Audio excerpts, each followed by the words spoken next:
I lost my parents suddenly and was engulfed in deep grief. To me in that state, my mother-in-law proclaimed, "No need to worry. I will make my home in your parents' residence." In this way, without my consent, my mother-in-law ended up living in my parents' house on her own accord. No matter how much I begged, she showed no intention of leaving. The action I took against this was, my name is Emily. I have been married to my husband John for 10 years. Since John's father is no longer in this world, our relationship with my mother-in-law naturally became very close. My mother-in-law had a relatively good relationship with my parents, and the annual family trip had become a regular event to deepen our bond with them. My family owns a villa in a summer resort, which has become the fixed lodging for our trips.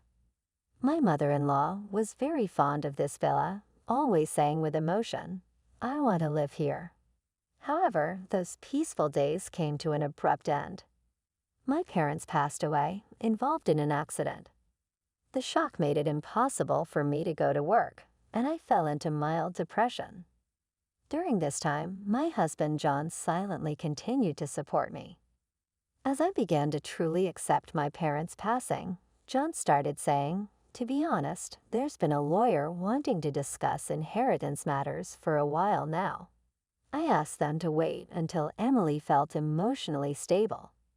"Is it okay to talk about it now?" Now it seems that the inheritance issue was put on hold by the lawyer until I was mentally stable.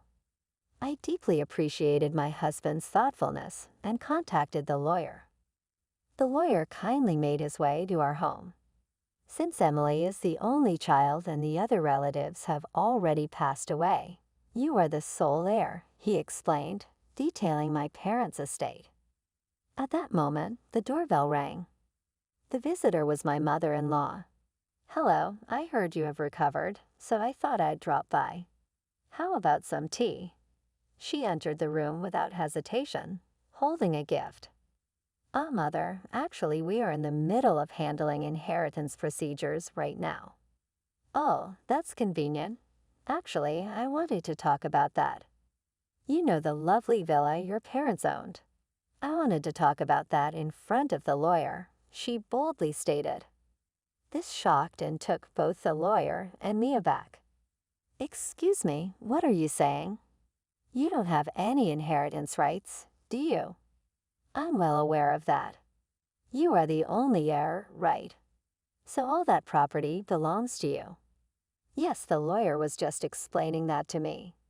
But since you married into our family, what's yours is mine as well, right?" "No, that's not right." Following this exchange, the lawyer intervened and explained to my mother-in-law that she had no inheritance rights, and she reluctantly left. After my mother-in-law left, we resumed our conversation about the inheritance. At that time, the lawyer handed me a letter from my parents. The letter read as follows: "We do not know how long our lives will last, but it's certain that Emily will outlive us. The villa we bought is meant to serve as an investment to support Emily when she finds herself alone. Once we're gone, do not hesitate to let go of the villa. Use the funds obtained to realize Emily's wishes." Despite the sudden news of my parents' passing, it seemed they had prepared this letter in advance for such an eventuality and entrusted it to the lawyer. My dream, as mentioned in the letter, was to start my own cafe. John had always supported this dream, and I had been gaining knowledge about cafe management while working. However, gathering the necessary funds was difficult, and there were times when I nearly gave up on my dream. Yet my parents never forgot about it. John quietly encouraged me. "Realizing your dream was your parents' greatest hope. Let's sell the villa." "Yes, I'll do that." Letting go of the villa filled with memories was hard, but John's encouragement helped me to resolve to move forward. After the inheritance procedures went smoothly, about a month had passed, and we had returned to our peaceful daily lives. That's when I realized we hadn't contacted my mother-in-law since that day. The last time I spoke with my mother-in-law was during that discussion about the inheritance. After ending on such discord, I was a bit worried. John comforted me, saying, "It's okay." My mother was just a bit upset then. Maybe I should contact her. How about we have a meal together somewhere? When I actually called my mother-in-law, she responded with a surprisingly cheerful voice, and I felt relieved. "Mother, I'm sorry for not being in touch for a while. We were busy with the inheritance procedures." "Don't worry about it, dear. So, did everything go well with the procedures?" "Yes, it's all settled now. I'm sorry about that time." "There's nothing to worry about. Whether I own it or not, it doesn't bother me." "What do you mean?" "What I mean is, even if you are the owner, it doesn't mean I can't live there. You're busy, and managing a house is tough, right? So I decided I'd live there and take care of it." "You're living in that villa?" "Yes, exactly. I've already moved in, so don't worry." "Wait, what do you mean you moved already? Do you mean you're already living in that villa?" Since you seemed busy, I had everything arranged by a professional moving company. How about visiting once a year or so? Surprisingly, without consulting us, my mother-in-law had gone ahead and moved into my parents' villa. That's a problem. That house is no longer ours. Now it was my mother-in-law's turn to be surprised. "Not ours." "What do you mean?" "That villa was your parents' property, right? Since they passed away, it should have become yours. Indeed, I inherited it temporarily. However, respecting my parents' wishes, the villa has been sold." "Sold? Why would you do such a thing?" "I'm sorry for not notifying you earlier. We were caught up in the sale process right after the inheritance, and I intended to report back later. It's too late for that now. All my belongings have already been moved to the villa, and I've let go of the apartment I lived in. I have no other options." My mother-in-law was not one to back down. "Since you've decided to sell it on your own, you should take responsibility and repurchase it. The money from the sale is still untouched, right? That settles it. Please do it." Without waiting for a response, my mother-in-law ended the call. Later, my husband tried to calm her down, but my mother-in-law refused to budge. "I've decided this house is mine. I will not leave under any circumstances." She was determined not to move out, no matter what. We had no choice but to consult with the real estate agency that handled the sale of the villa. I have to tell you that we had a little misunderstanding, and my mother-in-law has moved into the villa. What? The real estate staff was also surprised by the situation, especially since it had been less than a week since the sale. Considering these circumstances, would it be possible to repurchase the villa? The staff answered with a troubled look. "Regarding that, unfortunately, a new buyer has already been found." The villa, located in a popular summer resort and well-maintained thanks to my parents' regular upkeep, was in excellent condition. However, we didn't expect it to find a buyer so quickly. Now repurchasing it has become impossible. We had to somehow make my mother-in-law leave. In a panic, we contacted my mother-in-law. "Mother, the villa has already been purchased by someone new. There's a new owner now." "What? You mean it can't be repurchased?" "That's correct. Therefore, it's necessary for you to leave as soon as possible. I can't accept that unless you find me another place to stay." "Why should I have to do that?" "You want me to leave, right? The least thing you can do is to help me with that." "I can't do that. If we had the means, we wouldn't have sold the villa in the first place. Maybe you should consider repurchasing your original home and moving back there. In any case, the villa now belongs to someone else. We need you to leave as soon as possible." I ended the call with my voice raised. Regardless of her being my mother-in-law, she can't just live on someone else's property. This needs to be resolved quickly. However, I hadn't fully grasped my mother-in-law's true nature yet. A week later, my mother-in-law contacted me again. "Emily, the keys to the house aren't working." "The keys to the house? Didn't you manage to repurchase your original home?" "What are you talking about?" I'm talking about the keys to your villa. What? You haven't left the villa yet? It appeared that my mother-in-law had ignored my warnings and continued to stay at the villa. Indeed, the real estate agency had mentioned changing the locks when we handed over the villa. It seems the locks were changed while my mother-in-law was out, leaving her locked out with no way to access the villa. Even with a spare key, I can't get inside now. Do something immediately. That's not possible. The property has already been sold, and the real estate agency is in charge of the keys. Changing the locks means the new owner could arrive at any time. Please, you must leave as soon as possible. Do you intend to throw a frail old woman out on the streets? I have nowhere else to go. I know you gave up your original residence and moved to the villa. Moreover, without the keys, I can't even organize my belongings in the room to leave. I first need a proper set of keys that work. So, you're saying if you get the keys, you'll organize your belongings and leave promptly? Yes, if I get the keys, I'll start arranging for my move right away. Understood. Before my mother-in-law could change her mind, I quickly contacted the real estate agency and managed to get a spare key. I immediately went to the villa and handed the keys to my mother-in-law. As promised, please organize your belongings and leave immediately.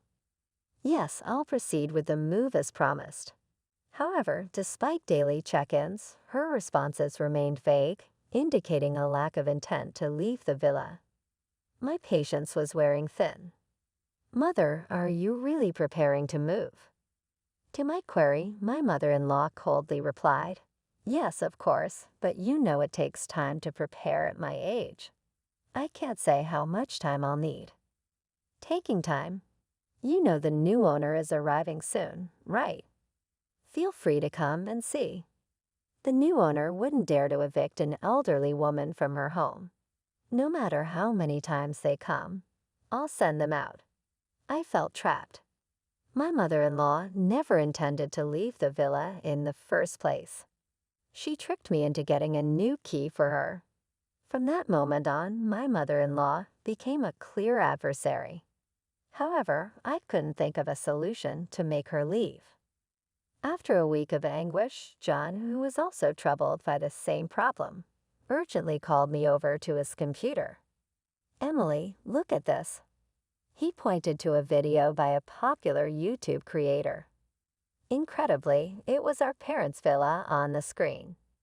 The YouTuber had purchased the cabin as a video editing workspace, but an unknown elderly woman was living there, and they had turned the incident into an entertaining video. The video even captured my mother-in-law chasing away the YouTuber with a menacing look. We immediately contacted my mother-in-law. Mom, a YouTube creator visited the villa, didn't they? Who are you talking about? My mother-in-law seemed to have no idea who the new owner was. She was completely unaware that she had been featured on YouTube and watched by many. Someone claiming to be the property owner came to visit, right? What was discussed during their visit? Yes, they came by the other day. But I drove them away. They were fussing about it being illegal, but so what? Once I'm living here, it's my place. Were you asked anything specific when you drove them away? They did say something about being the owner and what I'm doing is illegal. If I didn't leave, they would make it public in a video. And how did you respond? I told them to do as they like. Being filmed doesn't bother me at all. So, you basically gave permission for the filming. It wasn't much of a problem. John then explained the gravity of the situation to her, including the fact that the owner was a well-known YouTube content creator and that her face was now exposed to the world as a result of her consent to the filming. My mother-in-law was shocked to realize that her image was being seen by people all over the world. What? People all around the world are seeing my face. By the time she realized it, it was already too late. The video of my mother-in-law rudely and selfishly driving away the YouTube creator sparked outrage among the video's fans. The villa's location was quickly identified, leading to protesters gathering daily in front of the villa. Unable to withstand the constant visits and protests from fans, my mother-in-law finally fled the villa. Emily, I fled the villa. Can I take refuge at your place for a while? I refuse. I can't let you stay with us. Why not? How can you abandon a parent in trouble? Who do you think caused this situation? You are now publicly known as a self-centered and inconsiderate person. Being associated with you could bring us trouble as well. If I had known the person was famous, I would have left sooner. That's exactly the problem with your self-centeredness. It's a nuisance to stay in someone else's home without permission, no matter who it is. I just wanted that villa. That villa was a place filled with precious memories for our family. I don't want any more to do with someone who would use it without permission like you did. What do you mean you don't want anything to do with me? It means I'm cutting off our relationship with you. John would never agree to do something like that. This was John's idea. I simply agreed with him. How can I endure a life exposed to people's criticism without a place to live? You brought the criticism on yourself, didn't you? I asked you to leave many times, but you wouldn't listen. Now it's too convenient for you to ask for help. Faced with my decision, my mother-in-law finally gave up and left. She continues to move from one short-stay apartment to another, afraid of being recognized by people who know her. It won't be long before her savings run out. When we went to collect my mother-in-law's belongings, we took the opportunity to apologize to the YouTube creator. The YouTube creator, far from being angry, showed empathy towards us and offered words of encouragement, saying, "Don't worry about it." The video had gained attention and increased views, and he actually thanked us for it. Years passed, and with the funds from the sale of the villa, I finally managed to open the cafe I had always dreamed of. Fortunately, the cafe was busy from the first day of opening. Hey, look at this. John showed me a video made by the YouTube creator. The video featured the cafe I had opened. As I was surprised, John shared a secret with me. Actually, I've been in touch with him from time to time after that incident. I talked about your dream of opening a cafe, so he must have decided to feature it to help us out. Thanks to my parents' villa, which made the connection with the YouTube creator, and thanks to his support, my cafe is doing well in sales. I'm sure my parents are happy for us in heaven. One day, I suddenly found out that my husband was having an affair. Busy with caring for my father-in-law, who suffers from dementia, and raising my young daughter, I had no idea that my husband had been cheating.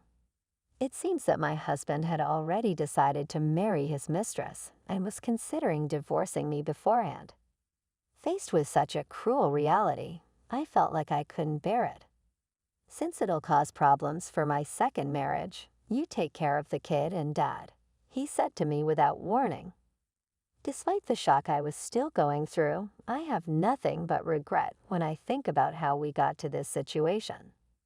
Even though I continued to care for my father-in-law for the sake of my husband, whom I loved, how could he have an affair?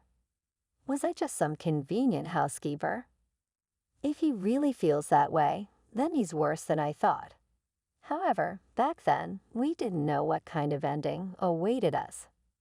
I am Melanie Street. I'm 35 years old, a homemaker, and I handle the daily chores at my in-laws' house. My family consists of my husband, Greg, our 4-year-old daughter, Erin, and my father-in-law, making us a family of 4. Early in our marriage, my husband and I lived in an apartment, and I had been working full-time. However, my mother-in-law passed away 6 months after I gave birth to our daughter. I can't leave my dad alone, not now that he's by himself, my husband said, so we moved into his parents' house. About 3 years have passed since we moved in, and I've gotten used to life here, but these past few months have brought significant changes to my life. That is, I went from being a working woman to a full-time homemaker. After moving to my in-laws' house, I still continued working at the same place as before. But one day, about 3 months ago, while I was cleaning up after a meal, my father-in-law asked me a question. "Melanie, what day is it today?" "Huh, today. It's the 3rd. "Oh, right, it's Thursday, isn't it?" "Yes, that's right." "No, it's Friday today. Look, it's written on the calendar over there." "Is that so?" "Sorry, I've been forgetting the days lately." At that time, I thought my father-in-law had just made a simple mistake. However, his behavior worsened day by day. He wanted to eat again right after finishing a meal, or he forgot where he put things. Clearly, the situation was not normal. Worried, I suggested that he see a doctor, but he kindly refused, and I couldn't say anything else. I couldn't take care of my father-in-law by myself. His symptoms might worsen, but I couldn't just overlook this and do nothing about it. So I decided to tell my husband, Greg, about my father-in-law's condition. Since my husband always leaves home earlier than me and returns after my father-in-law has already gone to bed, he didn't know about his father's condition. In other words, my husband was not aware of my father-in-law's daily life. Usually, I would go to bed earlier with my daughter, but that night I decided to stay awake, waiting for my husband to return home. Just after 1:00 a.m., I finally heard the sound of the front door opening. "Melanie, why are you still up?" My husband looked surprised to see me as he entered the living room. Seeing him roused me from my sleepiness, and I immediately started talking about my father-in-law. "There's something about your dad I need to talk about." "My dad? What happened?" "Your father's behavior has been strange lately. He's losing track of dates, asking about meals right after eating, and he's becoming very forgetful. It's not just ordinary forgetfulness." "Really? What, my dad is finally losing it, huh? Well, he is over 70. Maybe that's just how it is." "This is serious. We should take him to the hospital." As soon as I mentioned the hospital, my husband's expression changed. He was obviously displeased. He sighed heavily and then said in a reluctant tone, "The hospital? Aren't you overreacting? He's just a little forgetful." "No, I'm telling you, it's not just forgetfulness. Something is clearly wrong." "Well, then how about you take my dad to the hospital? I'm too busy with work.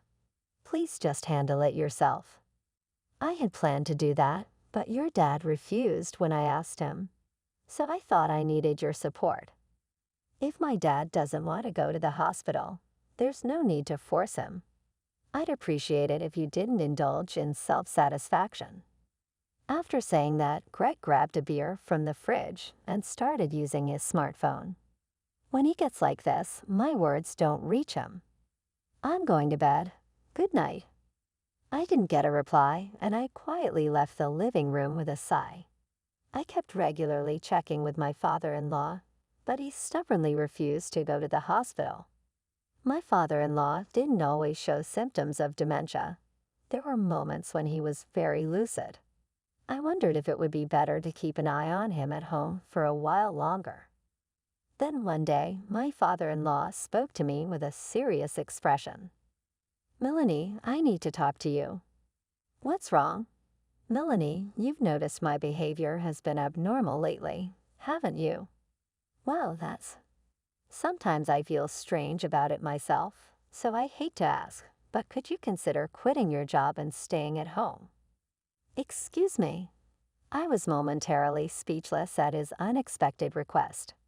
I never dreamed he would ask me that. "What do you mean?" I asked, confused. He answered with heavy words. "When everyone's away during the day, I've started to feel a bit scared to be alone. I'll manage the living expenses, so can I ask you to do this? But we should go to the hospital first." "Melanie, you were just saying the atmosphere at work has changed and it's hard to be there now, right? Maybe this is a chance to quit and look for a new job. I'd like you to consider taking a break from work, even temporarily." Please, Melanie, I can't ask anyone else. Seeing my father-in-law pleading desperately, I was at a loss for words. Also, truthfully, I had been wanting to quit my job recently. The management at my workplace had changed, completely altering the work environment. It was no longer the comfortable and friendly place it used to be, and some of my close colleagues had already left. I had considered resigning too, but my daughter is still young, and I was worried about our future living expenses. I knew that I needed to keep working. However, searching for a new job while continuing my current one was not an easy task. Given these circumstances, my father-in-law's proposal seemed very appealing. With his financial support, I could have time to look for a new job. Sensing my hesitation, he continued in a warm voice, "Once you find a new job, Melanie, I'll go to the hospital and, if necessary, move into a facility." Move into a facility. I don't want to cause any trouble once you found a new job. So until then, could you look after me? This is my first and last request to you. I'd be happy if you could indulge me. After discussing this with Greg, I decided to quit my current job and take care of my father-in-law until I found a new one. Caring for him mainly involved supporting his daily life and preparing meals. Nothing too burdensome. He provided a certain amount of money to us each month for living and living expenses. Thanks to this, I was able to spend more time with my daughter, and I deeply appreciated his support. 2 months into my life as a homemaker, I had almost secured a new job. After the final interview and receiving a job offer, I immediately went to tell my father-in-law. However, it seemed he was on the phone. I couldn't hear the details of the conversation, so I waited until he finished before opening the door. "Excuse me, Father, may I have a moment?" "Melanie, did you hear my phone call just now?" "No, I didn't listen. I noticed that you were on the phone, so I waited." "I see. Did you need something?" "Yes, I found a new job and wanted to tell you." When I told him this, he brightened up and said joyfully, "That's wonderful. Congratulations," as if he were the one with good news. Now that my new job was settled, the only thing left to do was to arrange to take him to a medical facility. I planned to set the schedule as soon as the next day. That night, however, my husband, who usually comes home late, returned "I don't care about you and Aaron anymore. Thanks to you not noticing, I've been able to continue my relationship with my other woman. I do thank you for that." "How could you?" Apparently, my husband Greg had already decided to marry his mistress and had been planning our divorce. This sudden revelation was too cruel and hard for me to accept. While I was reeling from this, Greg added another blow. "Since it'll cause problems for my second marriage, you take care of the kid and Dad." He said this without giving me any time to emotionally prepare. I wondered how we had fallen into this situation. I had devotedly cared for his father, treating him as a part of our family. Why would Greg have an affair? Did he only see me as a convenient housekeeper? If so, it really is too much to bear. Overwhelmed, I glared at Greg and raised my voice in anger. "Stop being so selfish. How can you think I would accept that? Whether you accept it or not, it doesn't matter. It's already decided."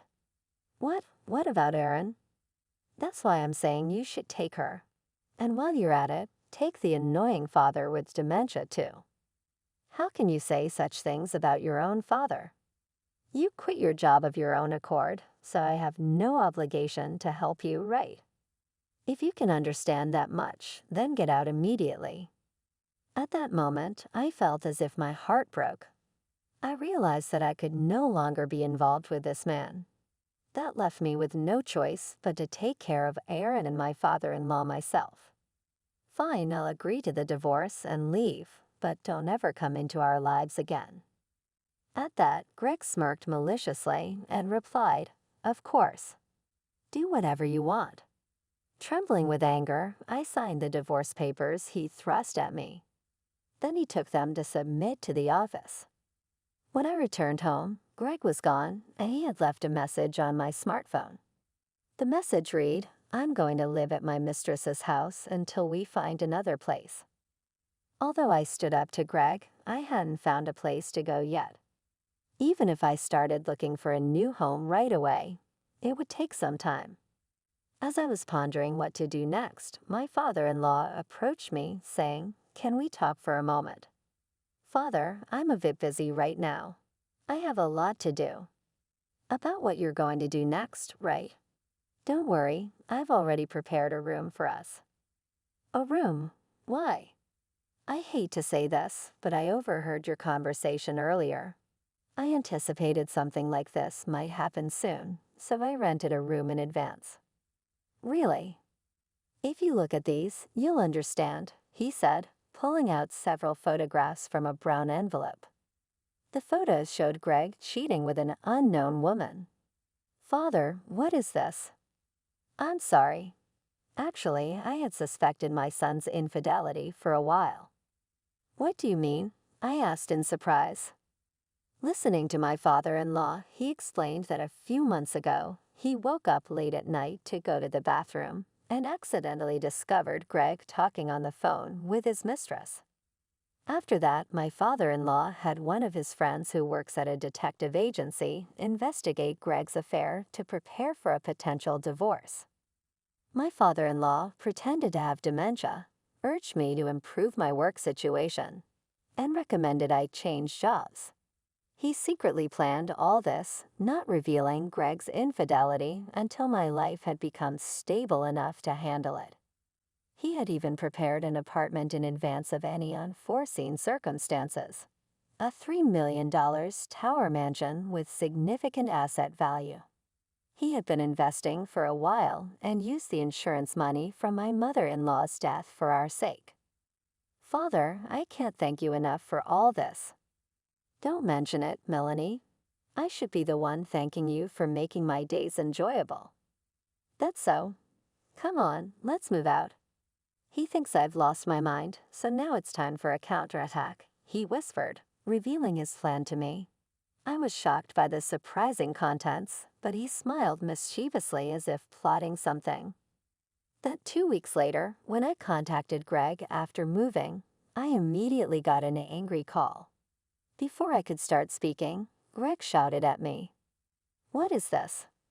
What are you planning?" "Don't yell so loudly," I calmly responded. "What's going on? Answer me," he continued furiously. "Why are you so angry?" I asked quietly. "Don't mess with me. How did you destroy my family home?" Greg raged. This was the scheme my father-in-law had told me about. The plan was to demolish Greg's family home, making it impossible for him to return. In his confusion, I revealed the truth to him. "You blame me, but this wasn't my doing. It was your father's." "What? Why would he do that?" "He's supposed to be senile, isn't he?" Greg argued. "That was all a lie." "A lie? What do you mean?" "Your father knew about your infidelity and pretended to have dementia to protect me." "What? It was all an act." "You set me up," Greg yelled over the phone. As I pondered how to respond, my father-in-law took the phone from me and calmly said, "This is the result of the seeds you have sown. Just so you know, you won't inherit anything from me." "What? You're joking, right?" Greg exclaimed in shock. "I bought this apartment for Melanie and Aaron's future. I've also arranged for my own care facility. You won't get a penny from me." "That's ridiculous. Wait a minute. I thought I had my own house and an inheritance from you." "Unfortunately, Melanie has already consulted with a lawyer, and we're seeking damages from you and your mistress. Are you prepared?" "Wait, please, no." Ignoring Greg's screams, my father-in-law ruthlessly hung up the phone. Handing the phone back to me, he told me with a kind smile, "From now on, be free and happy."